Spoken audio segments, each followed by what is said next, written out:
Hey everyone, welcome back to Electoral Dysfunction, the show where comedians and experts debate the news of the week from the safety of their quarantine. I'm your host, Tom Brennan. Thank you for being with us for another week. And we are getting down to it. We're just a little bit shy of 2 weeks until Election Day. Time is running out. Your state may already be voting now. Head to whenweallvote.org. That's whenweallvote.org. Find out, your polling place. Find out your early polling place, early voting options, any of that stuff. Get out and make your voices heard. And of course, I am not out to bias your vote in any way, shape, or form, but it would be great if you voted for Joe Biden because I'd like my family to live.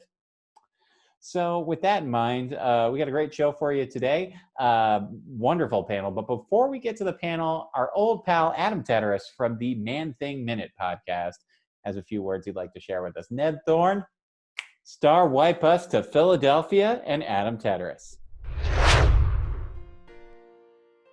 Welcome to Man Thing Minute, all the Man Thing news you can use, politicized. In 2008, during Marvel's Civil War event, agents of S.H.I.E.L.D. traveled to the Citrusville swamps to serve the Man-Thing with the Superhero Registration Act. They quickly discovered that the Man-Thing couldn't sign those papers because he's not your average citizen, and he couldn't speak against signing because he doesn't have a mouth.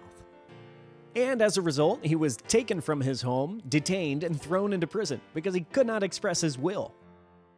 On November 3rd of this year, it's your responsibility to vote because you can. Speak for those who do not have a voice, like the Man-Thing. He literally has no mouth. And because Trump campaigned in 2016 with the hashtag #DrainTheSwamp, I think it's only appropriate now that we hashtag #FillThatSwamp back up. It's not a perfect analogy. Whatever knows liberty votes on November 3rd. And join me in welcoming this week's panel. First up, very excited to have her back on the show. Actor, comedian, writer, yeller, all sorts of great things. And she's about to leave for a few weeks to go shoot a motion picture called Adeline. Please welcome back Ann Herberger. Hey, Ann, how are you? Hi, Tom. I'm really glad to be back. 20 days and counting. I know. It's almost 2 weeks away from an election that I have been waiting for 4 years. Like the minute that last election ended, Yeah. The minute that last election ended, I was like, I was the one person generous of spirit to my fellow Americans. And I was like, no, they made a mistake. Let's just do it again today. Trust me on this. Next up, the bully of the left, dropping Twitter bombs left and right. Oliver Willis is back. Hey, Oliver, how are you, my friend? I'm good. Thanks for having me. Good to see you again. And of course, editorial columnist. Wait, no, that's not your job anymore. Well, opinion columnist for the good people at Bloomberg. Hey, I see him in the background there. Wait, who's that over there? Oh, what a coincidence! There he is. I tell you, there's the rules. The rules between the Daily News and Bloomberg are a little bit different. Mike checks in on you a little bit more. He's much more of a hands-on boss and stuff. So, I feel like he's watching me right now. So I love the idea that like every article you do has to include, which Mike would never have done as a caveat, no matter what. He's always watching. He's always watching. And as Ann said, we are almost 2 weeks away from Election Day, though the election is already underway. A little more than 23 million votes have already been cast in early voting across the country. Harris County, Texas, which is where Houston can be found, had their early voting records shattered on day one alone this week. The election's happening. It's happening, and this week, in lieu of a debate, we got competing town halls where we got to see, just to make sure we know where everyone stands and that both sides are a little out there. Sure, Donald Trump refused to denounce QAnon, but Joe Biden suggested that we might want to raise taxes on people who make more than $400,000 a year to try and both sides. So I think it's safe to say both sides a little out there. Me and Meghan McCain haven't decided who we're voting for yet. Gotta win us. She might have decided. I was blocked by her on Twitter a while ago. So how do we feel with 2 weeks to go? So here's I'll stop and say for myself, I am balancing two thoughts in my head. I am as optimistic now as I was this time 4 years ago, and that's bad. Yeah. But I am reminding myself constantly an important thing that a little tiny thing that, no one has brought up when comparing these two elections. At this point in time in 2016, if I am not mistaken, if it wasn't now, then it was around this period, Kellyanne Conway took the phone away and Donald Trump stopped tweeting for a few days. And even his, sort of his crazy remarks were about a system of government that people felt wasn't working for them. So there was some relevance to what he was saying to people's lives, and about an opponent who he thought could not be trusted. And unfortunately, for those of us who wanted to, get some sleep these past 4 years, turns out a lot of people agreed with him. So now he's just out there. As we saw in this town hall this week, QAnon's a big thing. What was interesting to me about his town hall, he didn't talk about what he would do in a second term. He just aggressively defended a record. Felt very like, yeah, but what about the economy a few months ago, guys? None of you were thinking about how good things would be if there wasn't a pandemic. That's how it felt, versus Joe Biden, who answered questions. And I mean, I have a lot of friends who are like, oh, his town hall was sterling and perfect. I enjoyed his town hall. I did turn it off at a certain point because it wasn't super exciting. Well, I think that's go ahead. I think that's the key to it, though. That's that to me is the key to the whole race. Like, Biden's town hall was boringly normal, and I feel like that's like, as much as the combat and the fighting is on brand for Trump, boringly normal is right on brand for Biden. That's why he won the primaries. That's why he's been, racking up this 7 to 10 point lead. It's just, I like you, Tom, I have what I've been calling a cautious optimism about this race, because a lot of people, they're like, oh, the polls were wrong in 2016, and the state polls were a little wrong. But I mean, if you look at the final national election poll, it was off by a point. Like, the averages were about off by a point. And, Biden's lead has been much steadier than Hillary's. If you look at Hillary versus Trump 2016, it looks like an EKG of a heart attack, patient. Whereas this one, literally from March to April, it's this steady, the steady gap that's been going. It's boring. And like I said, that feels like Biden's brand is just boring. And right now, I mean, even I think a lot of Republicans would say, hey, it'd be kind of cool if things were kind of boring. Yeah. Right. 2020 would be much better if it was boring. The excitement is a little too much. Well, the other thing in 2016 was you had even moderate Republicans who had, obviously lived through the Clinton administration and, just could not pull the lever for her. And I don't think that's the case today. Yeah. I think you've got independents, moderate and liberal Republicans, and heck, even some conservative Republicans. And to Oliver's point, Trump is being judged on his handling of the pandemic. There's always usually one or two big issues within any president's term that they get judged on. And, for 41, it was breaking his promise about no new taxes. For W, it was the war. For Obama, it was, can you handle the financial crisis, which he did beautifully. And for Trump, I know even the conservatives that I talk to are absolutely voting for Biden, to your point, Oliver, because they want some consistency. They want somebody to walk into that office on day one who knows the place, who knows what needs to happen, that the cabinet is going to not be a bunch of people that have never served in government before or have no sense of public service. But I also agree that the polls have been pretty consistent moving up to this point in time. But I think the difference is that we as a country know who Joe Biden is, and his boringness is very attractive. Yeah. I think, by the way, I would just like to say, anybody who is watching or listening to this is electoral dysfunction. It's a bipartisan platform. However, some of you may realize that you've got two Democrats who are all in for Biden, and you've got two Republicans who are all in for Biden as well. So, if you're Trump, if you're Trump or Trump light, sorry, it's not happening here. I would like to just add, we are on week 6 of asking Charlie Kirk to join the show. He won't return any of my texts and my tweets. Look, I don't know what the problem is. I can And pretend if you guys want. apparently, Jacob Wall and Jack Berkman were also otherwise detained. So we Yeah. Trying to make bail. I might buy a Cameo I've been from looking- Seb Gorka on Cameo.com just to balance things out. I heard Brad Parscale's not doing anything right now. oh God, Yeah. too soon. Yeah, his one What call my- he decided He's not to use still to call me Baker back. acted. All right, Robert, I'm sorry. Sorry, Robert. No, it's okay. I digressed for myself, so I deserve that. I'm similar to Oliver.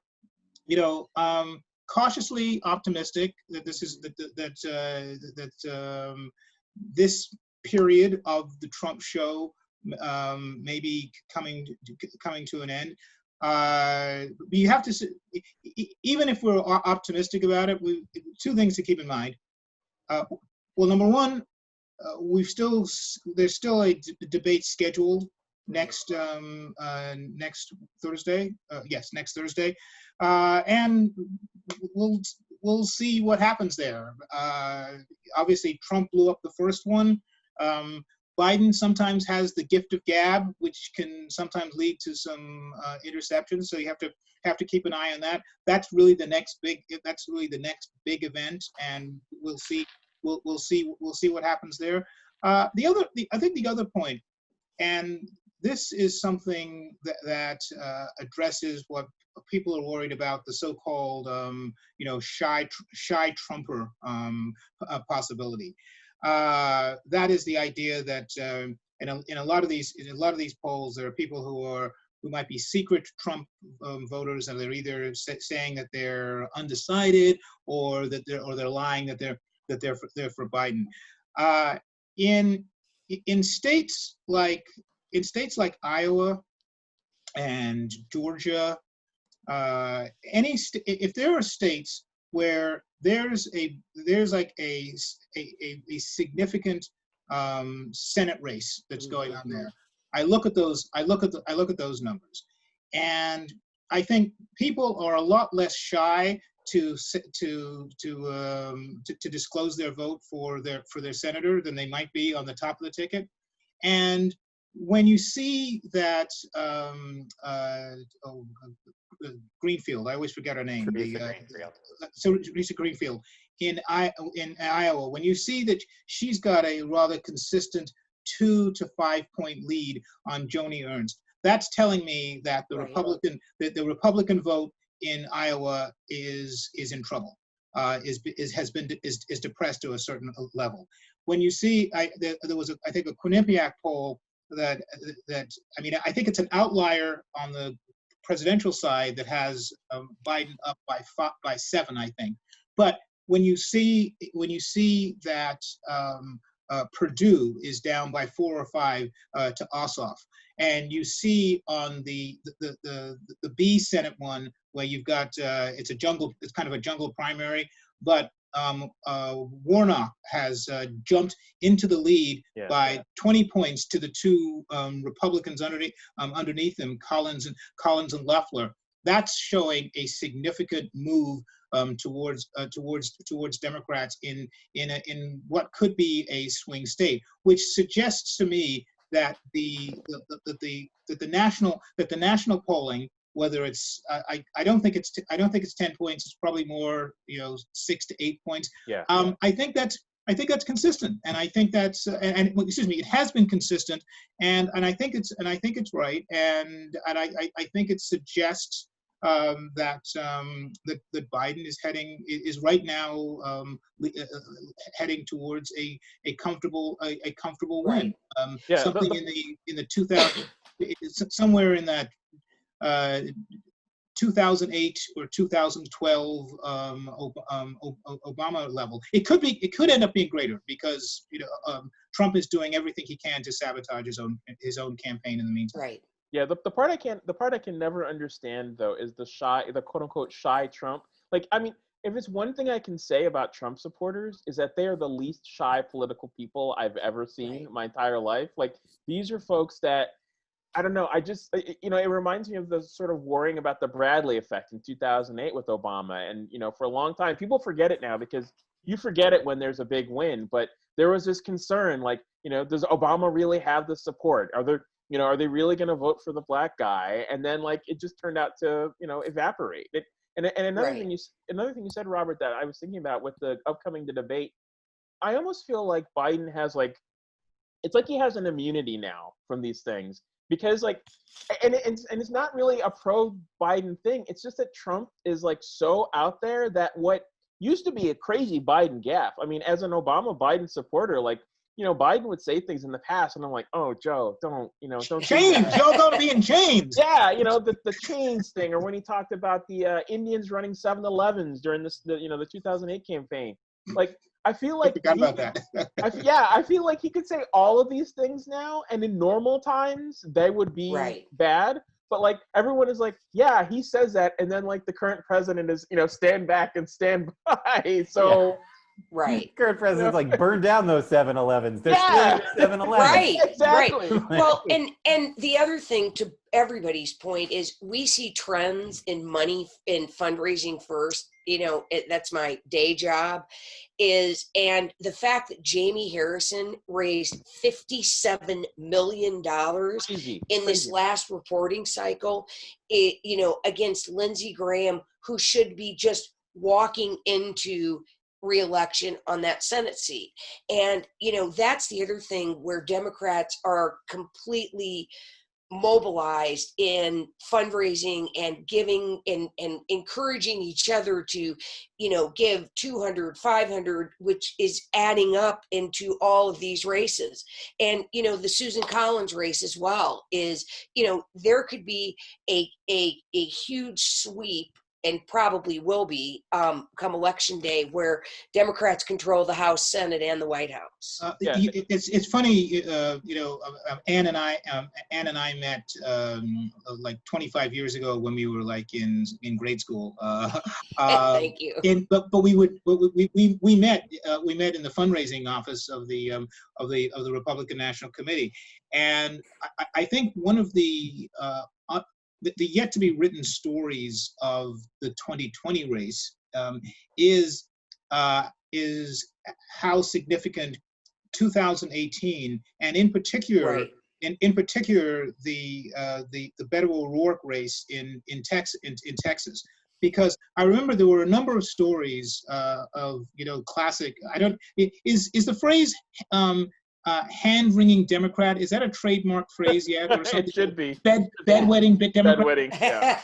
There were a lot of people who were currently. There were a lot of people who were kind of angry that all this money was going to Beto O'Rourke in a race that he wasn't going to win, and there's this sentiment that he was cannibalizing money that could have been going to other Democratic candidates. I think what we saw from that race is, far from that, it actually did show, it showed the model of how much money Democrats can raise via their Act Blue operation and other digital ones. And Ann, I know you know this. Republicans have seen this building over the last couple of cycles, and they've been pulling out their hair that they don't yet have a similar kind of fundraising model. The Jamie Harrison, it may end up being that South Carolina is still too red, and Trump is going to end up dragging Lindsey over the finish line. But it is the case that $57 million that Jamie Harrison raised. You're right. Absolutely amazing. There's no talk about Jamie Harrison cannibalizing money from other Democrats, right? Because Teresa Greenfield is getting a whole lot of money. The Senate candidate in Kansas is getting huge amounts of money. Sarah Gideon in Maine is getting huge amounts of money. I mean, there's just this infusion of energy and enthusiasm. Obviously to take out Trump, but also to bring about a Democratic Senate. Yeah, And just can I? Oh, go ahead. just Go, one Oliver. little thing on just one little thing on that point is Tom. that I thought is really interesting to what both Ann and Rob said is that people forget now, and this is one of the curses I have of remembering really old things, but when McCain-Feingold passed, Right. like the assumption back then was that the Republicans were going to have this gigantic bonanza and that the Democrats were going to be, catching up for the next decade. And I mean, Obama disproved it first, but like just over the years, it's shown that like this fundraising juggernaut has been almost 90% a Democratic thing. And, And oh, by the way, I just have to, Ann knows my mentor, the person that brought me into my politics, Phil Smith, a guy named Phil Smith, who was the wonderkind of Republican fundraising, first in the late 70s and then into the 80s, and he's always found it amusing that there's an interesting pattern in fundraising. There's a mini scandal somewhere around fundraising, like coming out of Watergate, for example. And so these reforms are passed, often by Democrats. Democrats then find an interesting loophole to get around the thing that they just passed. So after the Watergate reforms were passed, and there was a Supreme Court decision, Buckley versus Vallejo, that kind of balanced some of those things out.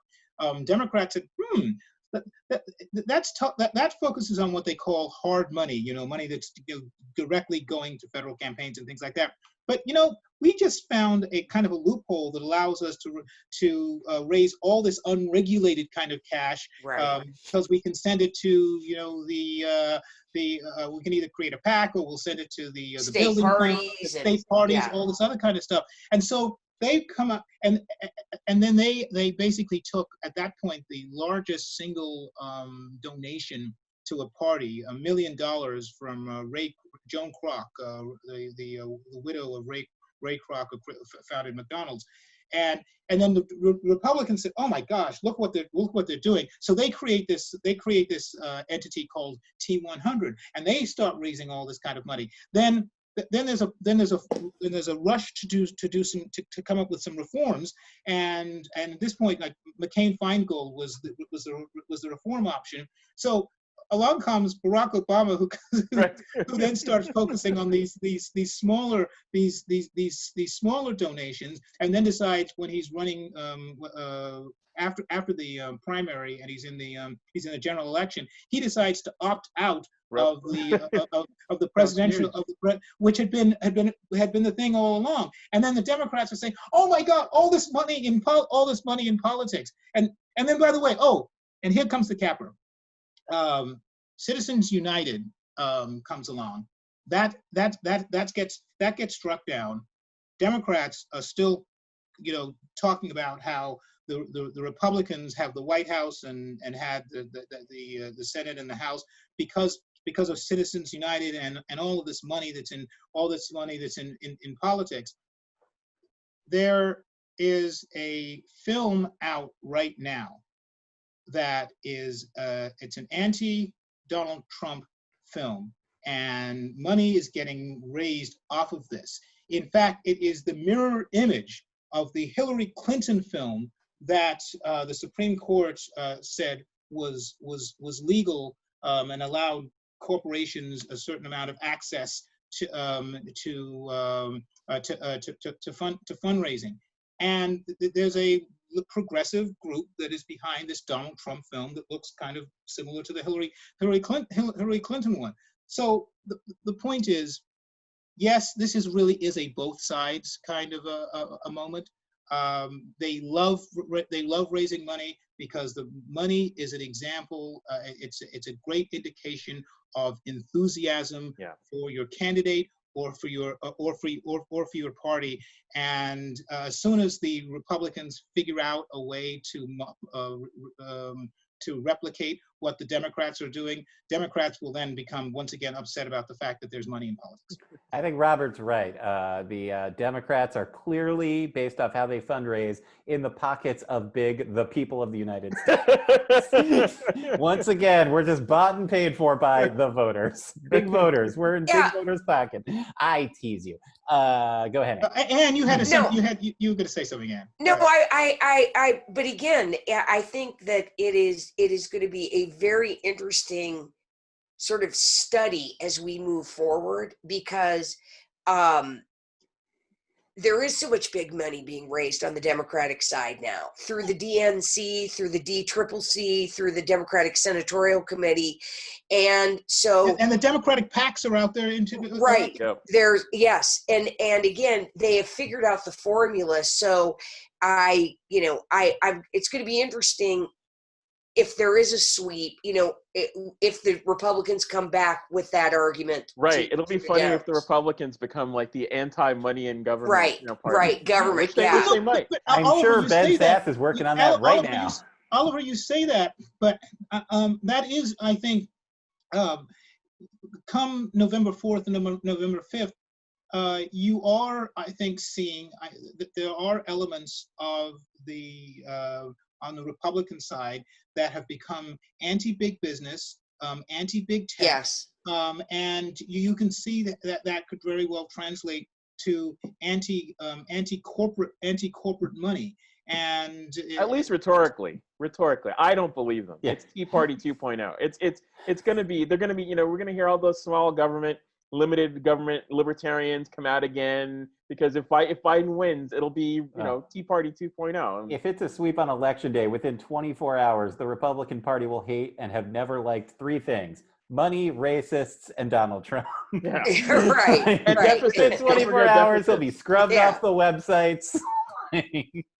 Paul Ryan will be out talking about how the biggest problems are money. It's gonna I can't wait. By the way, I did want to say most of us are gonna fall for it. I did want to say one point just to please something that we were talking about, the idea of Biden being boring.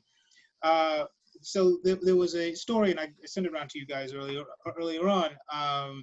It was in the Atlantic about a month ago, almost a month ago now, called the tedium of Trump. And I think we throw out this phrase, cancel culture, about people who say the wrong thing and they get canceled by progressives on the left.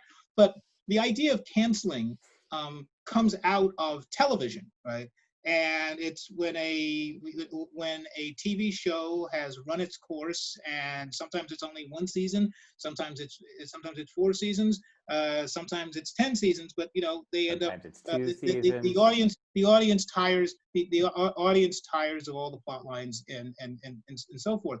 And I was struck by the notion that the first 4 seasons of The Apprentice were about a dozen or so each season, a dozen or so real people who worked in business and so forth. Yeah. They break them down into teams. Let's clarify: real good-looking people. Yeah, very good-looking. Well, who had usually Ivy League diplomas, but yes, they were normal people. They were to the extent that all reality shows. Yeah. There are very few ugly people on reality shows, regardless of whether Donald Trump is producing them or not. Yeah. So I think Eric Trump was the last one they let on. You had 4 seasons of that. And then either, I don't know whether it was Trump by himself or his co-producer Mark Burnett, or whether they came to the idea that, okay, the ratings are going down, are starting to slide. Let's reboot this with celebrities. Yep. And so then for the next 8 seasons, it was the Celebrity Apprentice. I think what this election might be telling us that after 4 seasons of the Trump show, Americans are tired of the celebrity president, and they now want to go back to the quote normal or / boring style of president. And in fact, you know, you might even make the argument, and I'm not trying to disparage President Obama in any way when I say this, but President Obama was also kind of a larger than life president base. So in 2008, Republicans were disparaging him as, oh, the celebrity and so forth. But the fact is, having been being the first, having been the African American president, he was a cultural figure. He wasn't just a president. So you might make the argument that we've had a larger than life celebrity type of figure in the White House for a dozen years, which again was the same amount of years that The Apprentice ran, and the Americans are just tired of, particularly of the overweening amount of drama. I mean, we had the 8 years of Obama were, you know, celebrity but otherwise no drama Obama. This is overly dramatic, you know, Real Housewives of Atlanta type of. But you know, God. You've just, by the way, by invoking this and invoking the fact that he had 4 seasons with normal people, you have just guaranteed that Trump's closing argument will be celebrity cabinet if you give me 4 more seasons. But you know, Get ready for Secretary of the Interior, Gary Busey. But you know, Rob, to your point, and as someone like, you know, in my day job writing at the American Independent, I have to tell you, I have to watch all of Trump's rallies, like literally almost every single one of them I have to watch. And one of the interesting things of the last year and a half that even I think among like the Trump diehards, he's like a comedian that like had a great, you know, HBO special, and then for your next special, it's like you're telling the same jokes again. Yes. He's Dane Cook. Yeah, he has no. He's the Jay Leno president. Yeah. He has no new material. Like, I mean, honestly, like if I was a Trump fanboy, right? I'm like, all right, I'm waiting for your good, you know, your good 20 minutes on Biden. Your 10 minutes. Tight 20. You're tight 20. Yeah, exactly. And like you see it where like when he's at his rallies, what is he doing? He's still talking about Hillary. Like it's like a comedian that just keeps going to the well with their same old jokes. And you see it in his audience. They're not getting excited for the new stuff. They don't like the Biden stuff because the Biden stuff's boring. They're like, give me the Hillary thing again. And like he's not an innovative enough insulter to even come up with a good, you know, a good Biden riff. He really, I mean, it was funny. A couple of days ago, he suddenly realized that the lock him up doesn't have the same resonance. So he said, "Oh yeah, and Hillary too. Lock her up, lock her up." Right. Look, the new album is okay, but we really want the greatest hits. Yeah. Well, and Sure. you're seeing sort of the same. I'm watching other candidates that are running on the Republican ticket, like Nicole Malliotakis, trying to take a page out of Trump's book with Max Rose. That's a local. Yeah, sorry, Staten Island. They're running for New York's 14th congressional, I believe. That's right. Dan Donovan's old district, and which is 11th. I think it's the 11th, but anyway, yeah.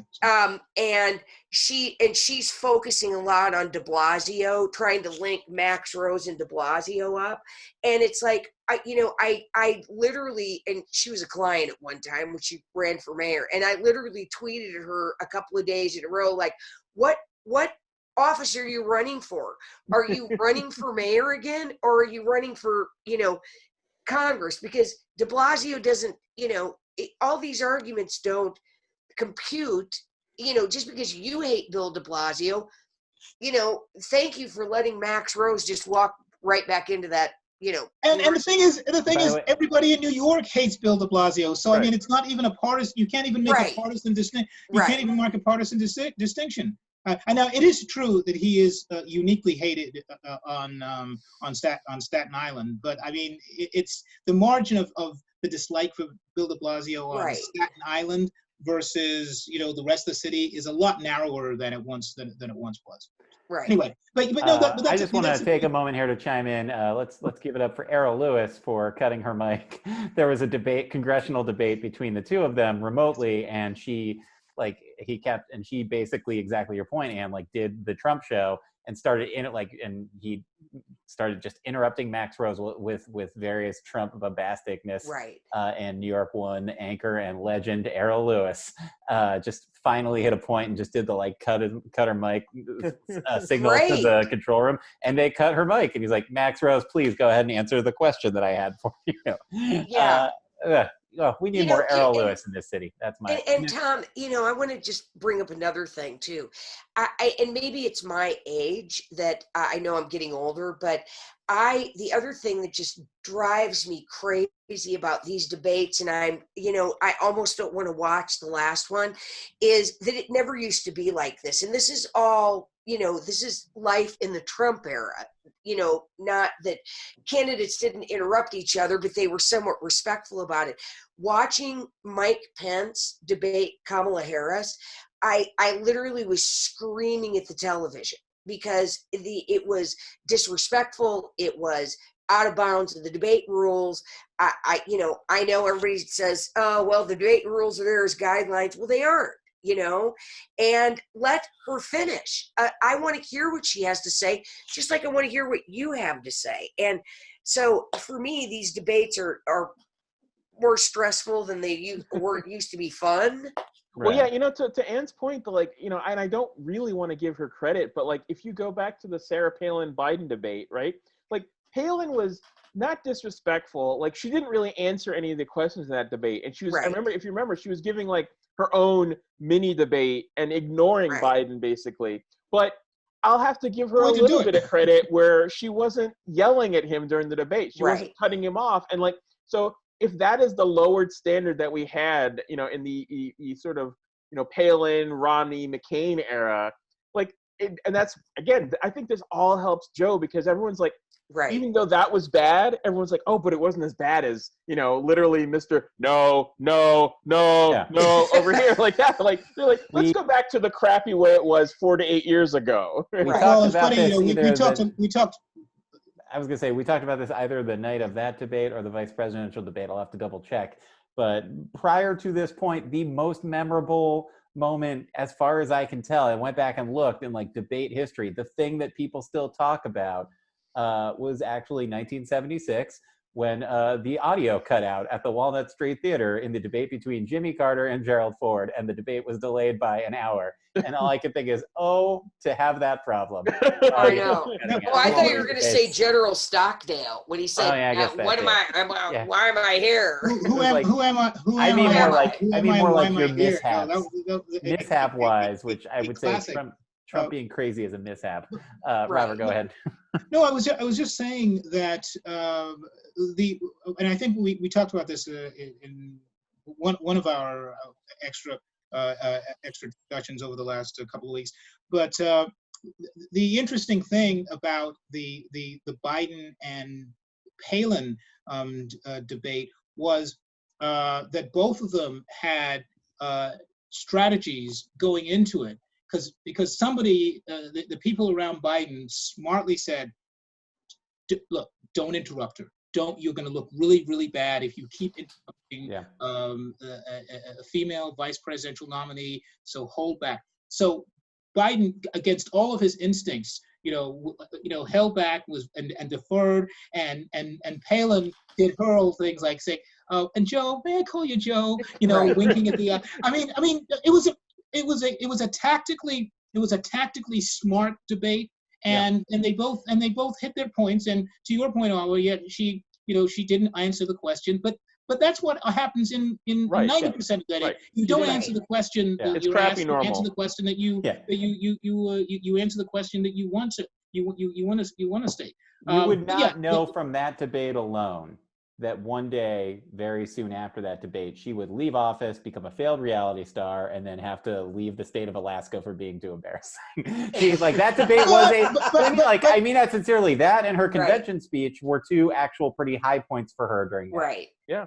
And of her a campaign where she had some low points. Her initial announcement, her announcement speech, the debate, and the convention speech were all really high water marks. I really do think. Then Katie Couric came along with that unfair, please name a newspaper that you've read once question. I really do think that if she had stuck it out if she had stuck it out for one full term, I think I think her arc could have been a whole lot more substantial than it ultimately ended up being. Are you Well, saying that? I Are you think saying that like her stint on The Masked Singer was not the apex of her political career? Actually, Well- I thought she sounded pretty good on The Masked Singer. Plus, remember, she was the lead-in. I think it could be her. This could be her the beginning of her comeback moment. That Masked Singer, of course, was the lead-in to the President of the United States finally acknowledging COVID-19 was a real thing. So that was a fun night. I always thought, I'm going to dovetail Sarah Palin a little bit here, what the Republican Party should have done was just made her they should not have made her a VP candidate. They should have made her the keynote speaker that year and then put her in like an Obama kind of role of like a voice for the party. Because I think throwing her into the middle of that vice presidential race with little preparation, I don't care for Sarah Palin, but was unfair. And I don't blame her for saying yes, and I do blame them for not preparing her better. I think one of the interesting things, just in terms of, we had talked about this a week or so ago. We pointed out that the three highest rated vice presidential debates were those that involved women candidates. The number one most watched was Biden Palin. Right. Harris Pence. Harris Pence was the second highest, and then the first one between Bush and Geraldine Ferraro was the third highest rated. But the point, excuse me, the point that, actually, forget it. I just realized I just lost my train. No problem. You know what? You were probably distracted remembering trying to figure out how in the world Cheney versus Lieberman wasn't a rated document. That's probably what. Oh, actually, no. I just remembered what I was going to say. The point I was going to make. The point I was going to make was. Yeah. The point I was going to make is that in contrast to either Palin or Ferraro, Harris had already gone through several forums and debates already. She was ready. She was probably the most. Of all the female VP nominees, she was easily the most ready to be on the big stage, and that reflects why she did as well as she did. Speaking, I want to talk about two other things that happened this week, and the discussing Sarah Palin reminded me that sometimes politicians have families that do goofy things. And on that note, Hunter Biden. Hunter Biden became a bit of a story this week when the New York Post had a huge headline of scandal. The scandal's happening. They got the emails. They got the emails from Rudy Giuliani, and as we learned this morning from the Daily Beast, 50-50 chance a Russian spy, his words exactly, Rudy Giuliani, there's a 50-50 chance that the guy who helped me was a Russian spy, which I'm going to say, if you think there's a 50-50 chance that the person who helped you is a Russian spy, it's 100%. That was a Russian spy. It's like, it's statistically impossible that wasn't at least even if not an official spy for Russia, then not a good person. But these emails that were hacked revealed that he tried to use his father's influence. Best I can take off of reading it, it seems like his father did not give him any of that influence. And I mean, what these emails kind of reveal is that Hunter Biden, as we know, as came up at the first debate, had a drug problem and had some real dark times in his life, and ultimately revealed that his father, in spite of those problems, was very supportive of him. And I think those of us, who have loved ones or friends who are in the recovery community, it is worth noting, not everyone is fortunate enough to have a family that is so supportive. And, that is a noteworthy thing. So go ahead, Oliver, yes. Yeah, the thing with this whole story, and it's going to sound kind of weird coming from me as the left-wing bomb thrower, but it kind of makes me sad in a way, like just from the tactics. Like, I mean, it makes me sad as like a human being because I think it's gross and disgusting and filthy. But like, it makes me sad from like I growing up under especially like the first Bush regime Bush W regime, right? Like, I think of them always as like the top of the pile in like Republican brutal efficiency, just destroying, Democrats, just, they're Darth Vader, they're Hydra, they're, the Terminator. Death Star, right? Hey, and like this shows to me the Trump people are such the B or C or D team, because like you've gone from the Swift boat guys that destroyed John Kerry to Rudy Giuliani with a laptop from a pawn shop from a possible Russian agent. Yeah. That and like as you said, Tom, like the smoking gun apparently is that Joe Biden really loves his son. Right. Now, I want to say very quickly, I will be fair here. I can see why Donald Trump and Rudy Giuliani might think that it is a bad thing to love their sons. Right. And so it's just like as Republican They might not understand.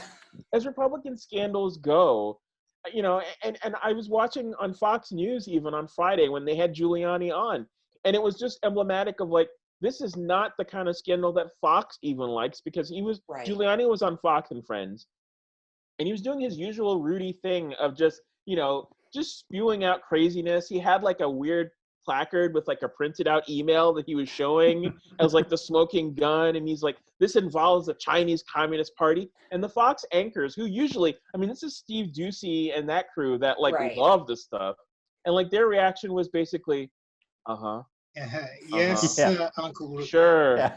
Like there's a moment like, is the camera on? Am I somehow seeing this? Did they cut the feed already? I have a theory. I have a theory what might be going on there, and of course, because we live in a fact-free environment where the President of the United States casually says things that I heard that 85% of mask wearers get COVID. So I'm fine just spouting this thing up without absolutely no facts to support it.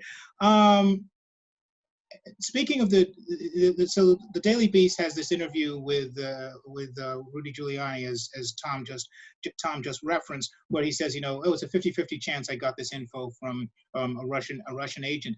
A few days before, the Daily Beast had a piece where they said that Rupert Murdoch had basically let it be known to friends that Trump is toast, that he thinks that Biden is going to win in a landslide.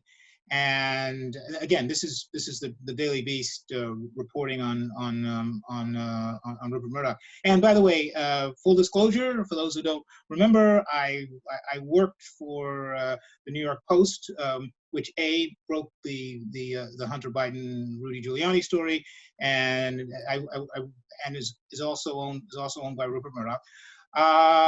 And so I think Murdoch is at peace with that and is now strategizing as to what his properties, Fox, Post, and so forth, is going to look like in the context of covering a potential Biden, a likely Biden administration.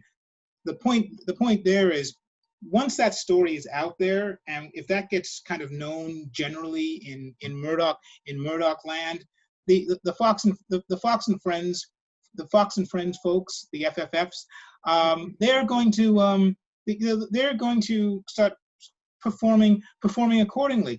I mentioned this last week, that I thought it was interesting that the Trump hour, when he was hyped up on steroids and remdesivir and all this other kind of stuff, that didn't appear. He did not appear on Fox and Friends. He appeared on the Fox Business Channel. Yeah. Which is sort of like 30 it's sort of like 30 years ago when ESPN shuttled off the cornhole championships, ESPN2 kind of thing. This is it's okay, it's nice, but it's not the mothership. And ESPN Ocho. Yeah, Donald Trump is the cornhole champion president. Here we go. I'm sorry, I had to mute myself because I have to laugh. Rudy Giuliani, like, you gotta understand, I grew up in this city. 100% Rudy crazy, says Ann Herberger. When I grew up in this city, And I grew up, like, I remember I went to the same middle school for a few years as Andrew Giuliani. And I didn't know him. The cop who was assigned to protect him was very nice to all of us. That's my insider info. I remember this guy was like a giant. Like I had never in my life seen like a mayor who appeared to be so like in charge and America's mayor. Every corner of the city. And my parents paid tax dollars so he could live in a mansion. And now here he is, like 20 years later, a guy who hands him borscht is like, oh, also I have info on Hunter Biden. And he's like, well, I'll take it. Like, what a exactly. Talk. I need you to talk to Big Bull Moose outside. What a pathetic figure this guy has turned into. Right, and he's 4 years ago, he was like angling to be Secretary of State. Now even Trump is like, how about I just send you to Russia for a while? Yeah, he's one of these guys that he could have, after 9/11, Rudy could have written his own paycheck and just rode off into the sunset, show up every few years at the Republican convention, give a nice little speech about whoever the nominee is, make a ton load of money. But he took a detour into Crazyville, and he became everybody's grandpa that watches too much Fox. It's not even Fox. It's like he's now in like Alex Jones territory. Right. And it's just like, it's a really weird, devolution to watch. I will say, you're on better be at a .ninja or .biz address for him to watch it, basically. I will say one little caveat, and this goes back to our earlier conversation about where the race is right now, and keeping an eye on the coming debate.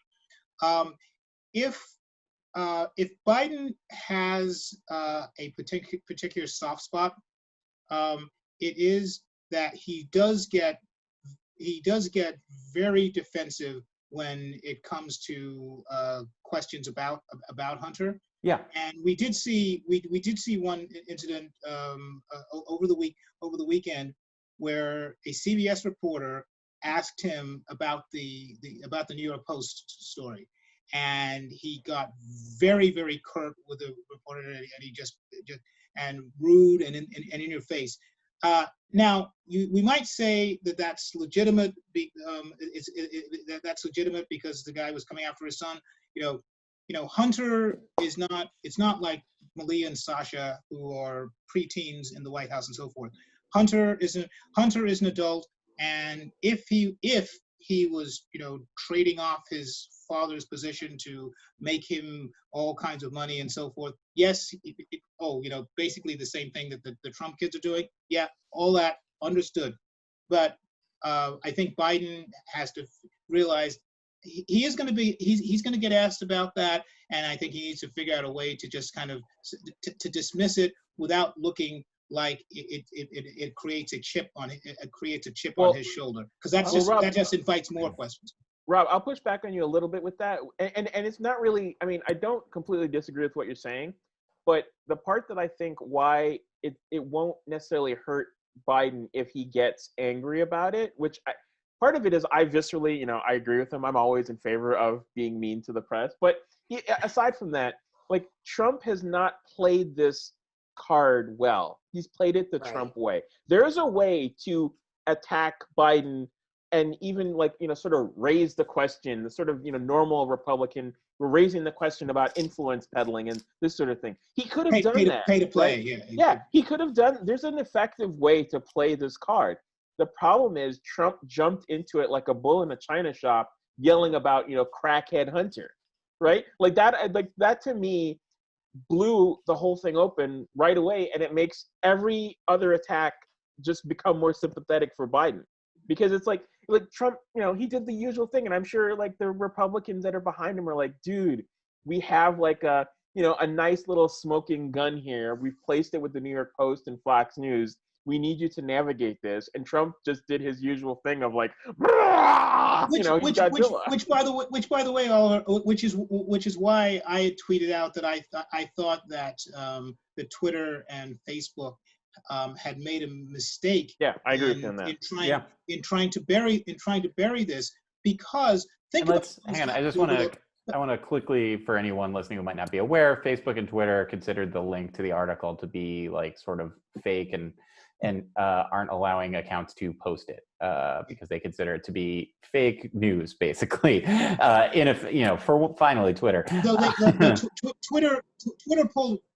Twitter switched on that on Friday and allowed links to, because not only did they take it down, they briefly suspended accounts, even accounts of legitimate non-Fox, non-Fox, non-New York Post journalists. They suspended the accounts of people who were linking to it.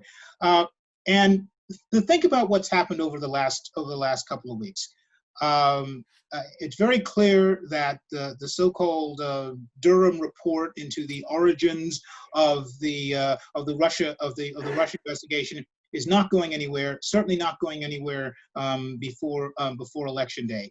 Then there was a secondary investigation into the people who called Obama's for unmasking of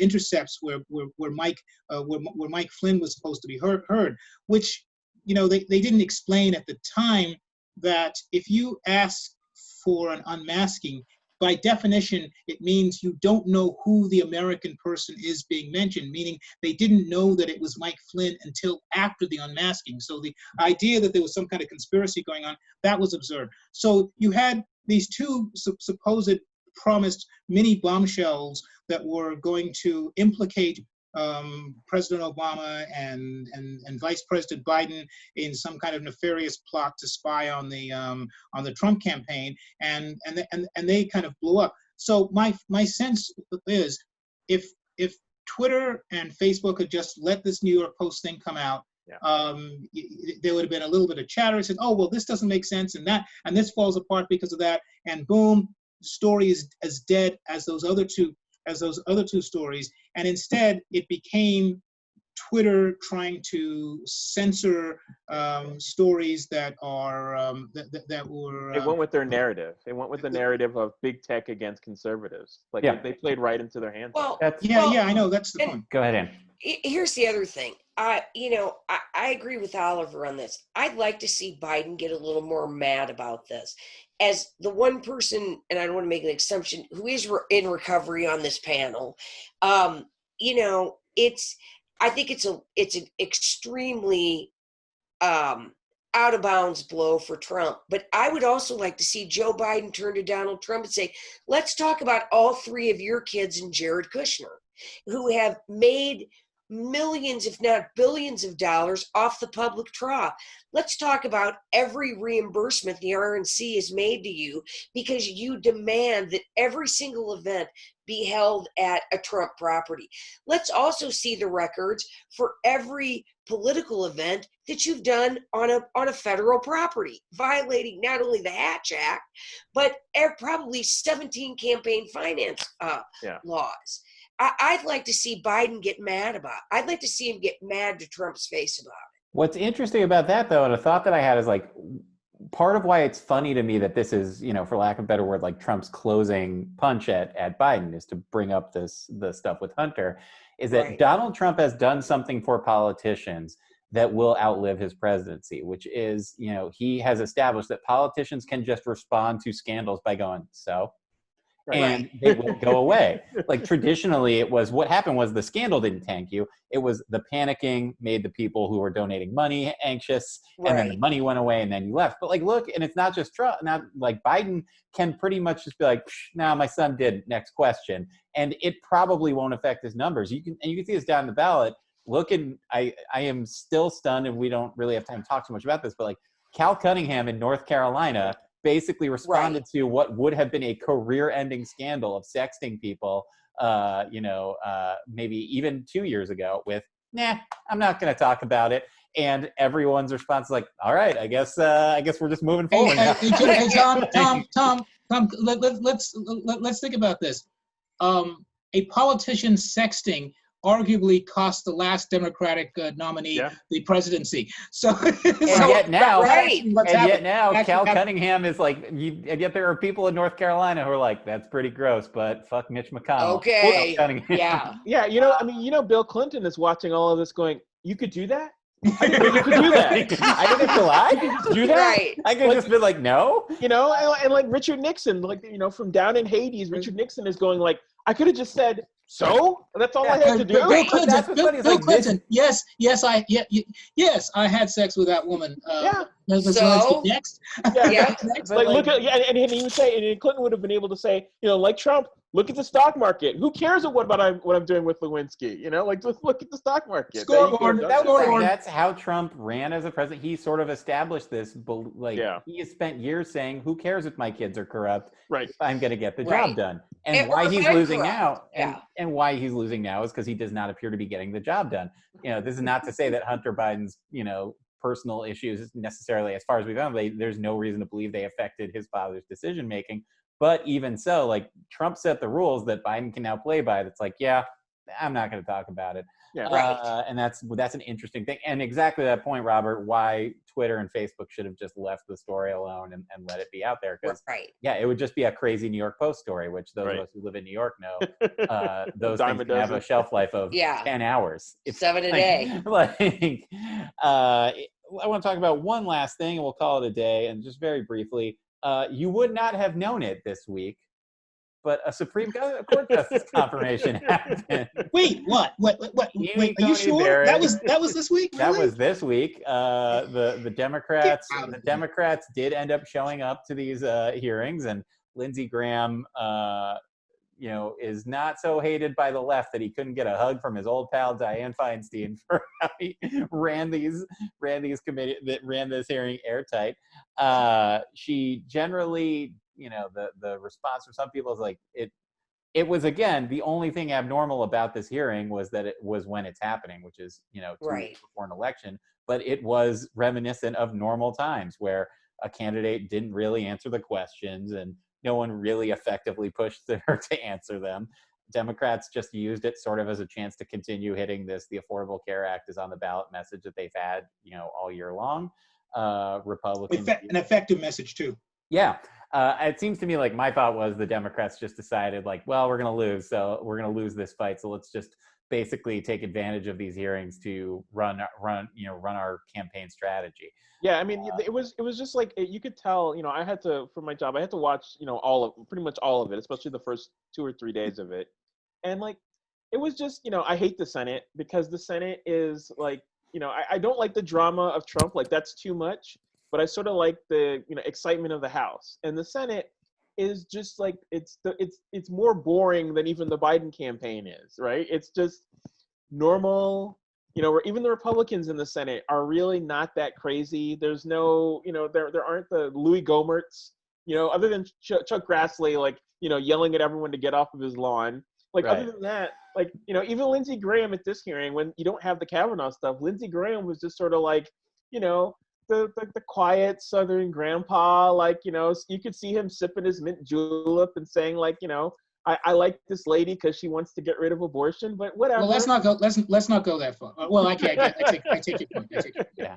Well, yeah, it was just sort of, it was, you know, quote unquote normal. I mean, I'm terrified about what the court's going to look like after this woman is on the court, Same. but she's going to be confirmed. And it was just sort of, you know, like you said, Tom, like, I think the Democrats were just sort of, they were passionate and, you know, they had a couple good zingers, but were they world changing? No, it's not changing the dynamic of anything. So, you know, it gave Kamala Harris an opportunity to kind of show off her chops for a little bit and, you know, try and trip up the nominee. But like Rob said, she didn't really say anything. And, you know, life goes on, unfortunately. That was, you know. One thing that I think, a couple of things that came out of this. One, the Democrats remarkably, with the exception of Dianne Feinstein and the hug to Lindsey Graham at the end, the Democrats were remarkably disciplined. As you said, they were all singing the same tune.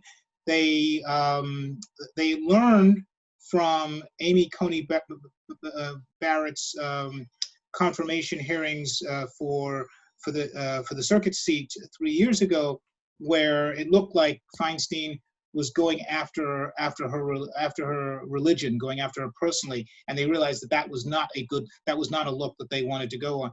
And so they were able to hammer on the Affordable Care Act, which I thought was rather interesting because normally when Democrats you talk about healthcare in the context of the Supreme Court, it's shorthand for Roe versus Wade, which even though that polls very well for Democrats and maybe some other middle of the road women and so forth, it still can backfire in some socially conservative areas where Democrats might otherwise have an appeal. But this time they could, when they say healthcare, they can actually mean healthcare and the ACA, and so that was smart tactically. And I will say this: it's taken Biden a couple of weeks, but he showed a hint in the town hall meeting, his town hall, on how he should be responding in the next few days, particularly if in the next debate, if it comes up on the issue of court packing. He still didn't quite say, whether he supported it or not. I mean, he said a couple of days before, I'm not a fan of it. But he said, okay, it's up to the Republicans. Are they going to go down this? Are they going to go down this road?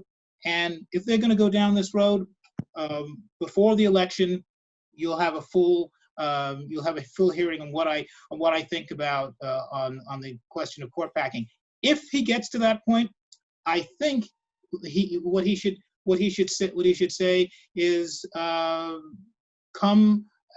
if I'm fortunate enough to be elected president, and we have a Democratic Senate, I think that'll be a great time to have a national conversation on the size of the Supreme Court and the length of tenures and the length of tenure and what should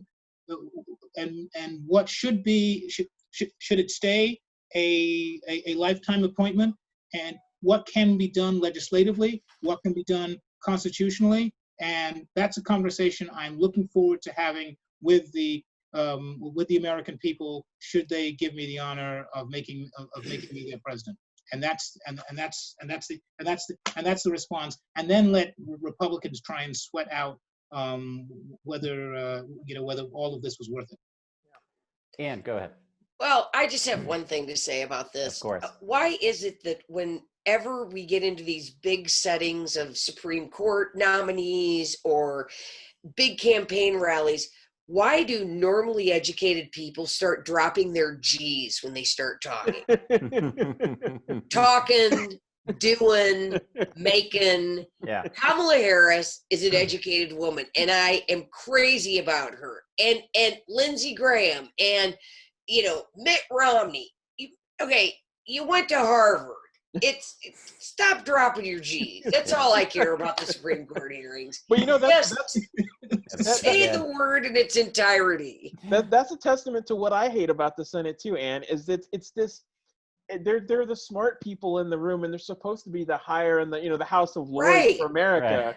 And so, they're dropping their G's, but they're also not speaking like normal people. Like, the thing I hate the most about the Senate, I remember when Obama was thinking about running, and everyone was like, well, he should stay a few years in the Senate and my thought at the time was, no, escape while you can, get away. And to me, the sign of the person that gets destroyed by the Senate is someone like John Kerry, someone like John McCain, where when they can't speak like normal people anymore. The Senate has a superpower of robbing you of the ability. Only a few, maybe Sherrod Brown is pretty much the only person, I think. Him and Bernie, Bernie can end up being in the Senate and still speak like normal people because it's this whole Main Street, Wall Street, working class, John Kennedy, the current John Kennedy went to Oxford, but now he decides he has to be Senator Ben Matlock. I mean, this is John Kennedy. So I want to talk to you about a dog, a hunting dog. I want to talk to you about this dog got on the scent of a disease and went all through the swamps of the bayou, and by the end of it, What? So sorry to interrupt you, Mr. Kennedy. We have your tea and kale salad ready for you. Yeah. Fantastic. I'll take it in the Senate dining room. All right, y'all. I'm gonna be right back. I know that, I know in my logical mind that there's no Senate locker room, but after that hearing, I was imagining Chuck Schumer in the locker room being like, "Can't stress this enough. Please don't hug Lindsey Graham in public." Yeah. Any of you. I can't believe I have to tell you this, but please do not hug Lindsey Graham. Dianne Feinstein is 87 years old, for goodness sake. She should not be doing the non-socially, especially since he Lindsey Graham deep sixed his debate with Jamie Harrison last week because he refused to get tested. And they're in there with Mike Lee, who had it too. Yeah. And Mike Lee's running around, no mask, dudes, all of you, everybody, stay away from each other. I didn't think about it this way. That means there's a non-zero chance that California is going to have 2 new senators within the next 4 months. And with that, we are going to call it an episode of Electoral Dysfunction. Thank you so much, panel. This was a great conversation. Thank you, Oliver Willis, for being with us. Where can folks find you on the internet? At OWillis and at oliverwillis.com whenever I update it. Excellent. Thank you, Ann Herberger. Where can the folks find you on the social if they want to? At N.W. Herberger, Twitter, same for Instagram, Ann Herberger on Facebook. And of course, you can find Robert at his Twitter handle at Rudy Giuliani. Yeah, I like Mike. You can find me at Rob George on the Twitters and at Rob George 29 on the Instagrams. So find me at Brennanator on the Twitter and at Brennanatorgram on the Instagram. And thank you, panel, of course, one more time, and a quick thank you as always to Kevin Scott for the show animation. Thank you to Joanne Harris for the show theme song. Thank you to Declan Shalvey and Jordy Belair for designing the Electoral Dysfunction Eagle. And thank you to the world's greatest bearded man, Ned Thorne, for helping me put these together every single week. And this week, to play us out, very excited to have this gentleman with us. You know him from Superstore. You know him from Pen 15. Ladies and gentlemen, we're going to kick it over to Los Angeles, California for our old pal, Chris Grace. Ned Thorne, star wipe us to Chris Grace in L.A. Don't be a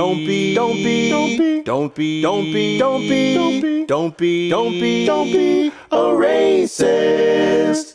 Don't get mad at a Chinaman just cause he's got a cough. If you don't think I should say Chinaman, well, you can just go find another friend. Stop being mean to Asians, leave them the hell alone. If you keep being racist, then we'll never make another iPhone. So don't be a